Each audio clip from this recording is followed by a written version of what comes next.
This lesson is on net force.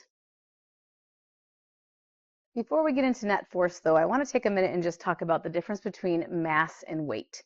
So weight is one of the forces that can act on an object. It's the force due to gravity, but often confused is mass with weight. And in physics, it's extremely important that we know the difference between mass and weight. So mass is how much matter an object has. Mass is commonly measured in grams or kilograms or milligrams, and it is a scalar quantity. In our class, primarily our equations are built so that we're going to use mass in kilograms, whereas weight, the force due to gravity, that symbol, by the way, is a capital F with a G behind it, or a capital F with a W behind it, whereas mass is going to have a symbol of M. So they have different symbols. Weight is how much force an object experiences because of the gravitational field that it's in. So there has to be a gravitational field, and it pulls on that mass, and the amount of force that it's being pulled with is going to be the object's weight. Weight is typically measured in pounds. But for us, we're going to use newtons. So our class, we're going to use newtons to measure the weight. It's just a different unit than pounds. And weight is a vector quantity. It has a direction. Suppose you travel to the moon. What changes? Does your mass change, your weight change, both, or neither? Take a guess.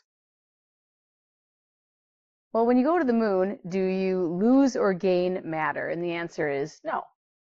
Your mass is not going to change. The amount of matter that you have is not changing. But when you go to the moon, you are in a different gravitational field. The amount of gravity that the moon puts on you, the amount of gravitational force put on by the moon's gravity, is different than that of the Earth. So because you're in a different gravitational field, you're going to experience a different amount of weight.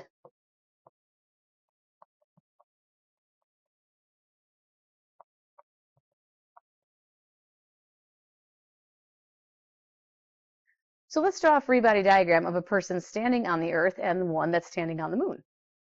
So if you are standing on the Earth, of course, the Earth is pulling downward on you, and that's a gravitational force.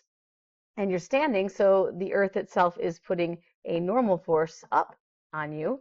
And if that same person were to visit the moon, they would feel less force due to gravity. As a matter of fact, it's about 1/6. And therefore, there's going to be a smaller normal force acting on the person. So the free body diagrams look very similar, just smaller arrows. The equation for weight that relates it to mass is as follows. Fw, which again is weight, or the force due to gravity, is going to equal m, which is mass, times g, which in the previous unit we called that the acceleration due to gravity. It's also known as the gravitational field constant.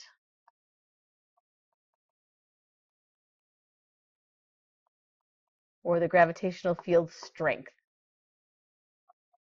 And yes, it's still going to be on Earth, the surface of the Earth, 9.8 meters per second squared. We are going to plug it in as positive 9.8 meters per second squared, and we're going to calculate our forces to be positive. And then from our free body diagram, we'll describe directions. So instead of having negatives describe directions, we're just going to have all of our forces be positive, and we'll describe whether the force is up, down, or left, right, etc.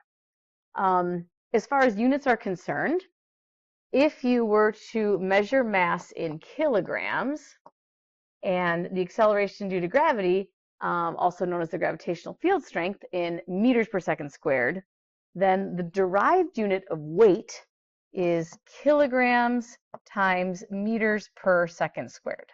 So again, that's because the mass units times g units, that's what they're going to give us. And we've renamed that unit after a famous scientist, and this is known as a Newton. So I have a couple of practice problems. My suggestion is that you pause the video and you give them a try, and then you can play the video and just make sure you did it correctly.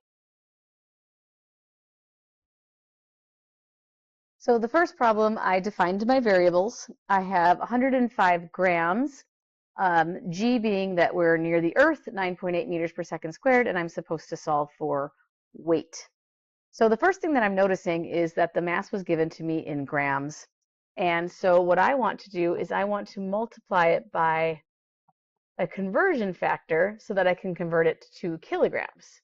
And there are 1,000 grams in a kilogram, so the mass is going to be 0.105 kilograms. Very important that we're in kilograms for mass.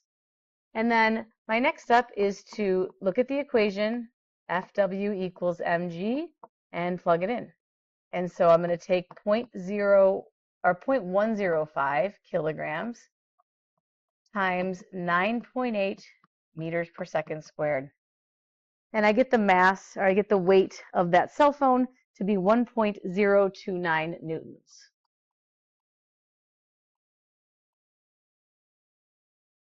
Now we'll take a look at the second problem. I'm asked to find the mass, and I'm given the amount of newtons of the elephant.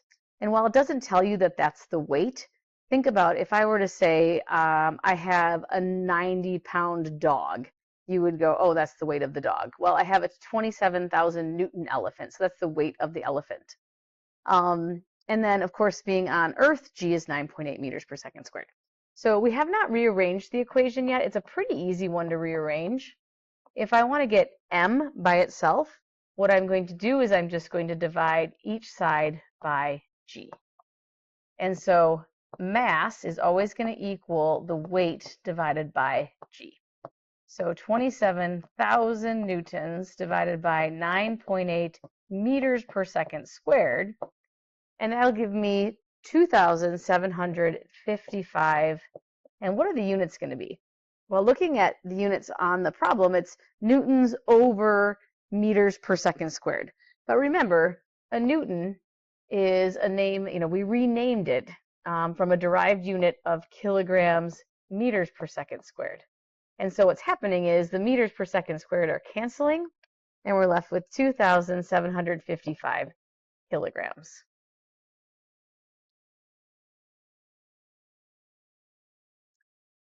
So the next thing asks you to find your mass, and then to figure out what your weight would be on Earth in newtons, and what your weight would be on the moon in newtons. And so I'm going to demonstrate using someone that's 132 pounds or 60 kilograms, but you should try this with your weight. So pause the video. First thing you're going to do, though, before you pause the video is you're going to find your mass in kilograms. And so as long as you know your weight from the Earth, you've taken it on planet Earth, if you divide that by 2.2, that's going to be the number of kilograms that you are. So take your weight in pounds, divide it by 2.2, that's going to be your kilograms. So I've done that with a 132-pound person, and their mass is going to be 60 kilograms. So try this for yourself, and then watch the video and see if you did it correctly.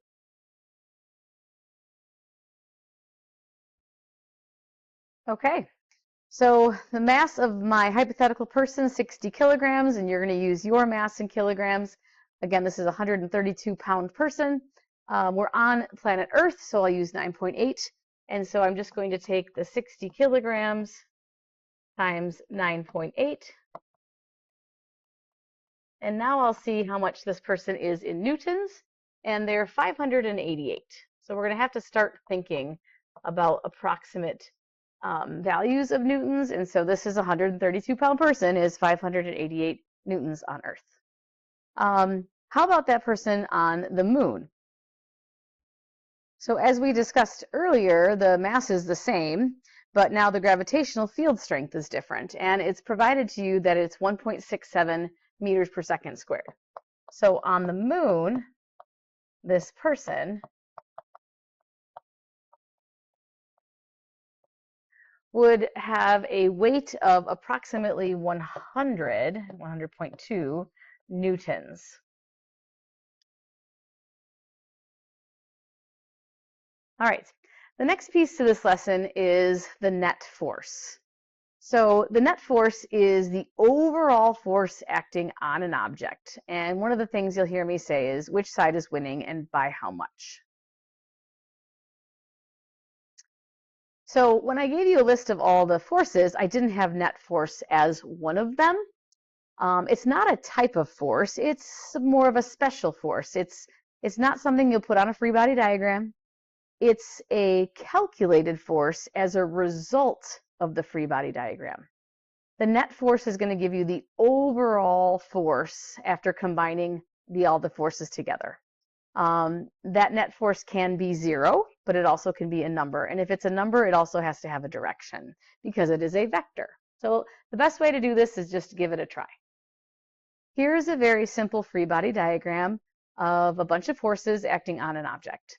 And so I can see in the vertical direction, we have 12 newtons up, 12 newtons down. So there's no net force in the vertical direction. Horizontally, though, there's 20 newtons to the left and 4 newtons to the right.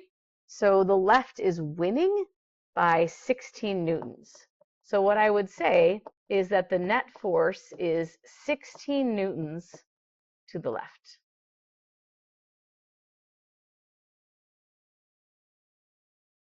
Give this one a try. Pause the video, see how you do. Okay. So the vertical direction, again, those forces happen to cancel out. In the horizontal direction, 12 newtons to the right is greater than 4 newtons to the left by 8. So the net force is going to be 8 newtons to the right. Now, is it always going to be this way where one of the sides cancel and one doesn't? It doesn't have to be. You could have a scenario where, say, we have 7 newtons up and 2 newtons down, and then maybe 12 newtons to the right, and let's go 9 newtons to the left. That's certainly a possibility. It would be that there's a net force of 5 newtons up. So this is my net force, 5 newtons up. And then there's also 3 newtons to the right. So technically, your net force would be this vector. In this class, we're not going to do that because it requires more math than this class is needing. And so we're just going to either have the horizontal components or the vertical components give you a net force, not a combination of both. Let's take a look at another example.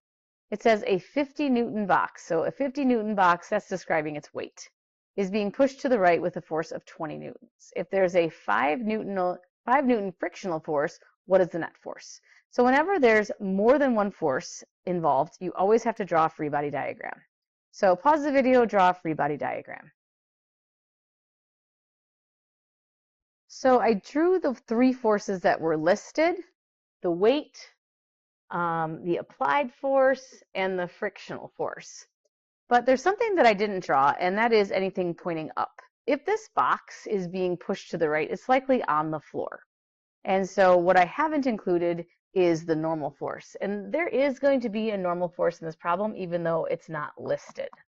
And the normal force is also going to be 50 newtons. For now, all of our problems, the normal force and the weight are going to be the exact same size for now. Later, we'll learn scenarios where they're going to be different, but right now we can assume that they are the same. And so if we take a look now at our free body diagram, it becomes pretty easy to see that the net force, which side is winning, the right side is winning by 15. So what I'm really doing is I'm taking the applied force minus the frictional force. So 20 minus 5 gives me 15, and I have to say that my direction is in the direction of the, say, winning force. A 20 Newton object is falling through the air and encounters 20 newtons of air resistance. What is the net force? So pause the video, try drawing your free body diagram. So of course the Earth is pulling down, and if the object is falling down, then air resistance is up. In this problem, or at this moment in time in this problem, the amount of air resistance exactly equals the weight of the object. And so neither side is winning. This is an example where the net force is going to be 0 newtons. There's no net force. Okay, this one, I've given you 3 forces and I've left one of them off, but I'm telling you that the net force is 30 newtons to the left. So pause the video, see if you can figure out what the value of this missing force is. All right, let's see if you did it. So the 30 newtons cancels with the 30 newtons, and so we're left with 40 and some unknown value. The net force is to the left, so that means the 40 has to be the larger of the forces because it's winning. And it says it's winning by 15.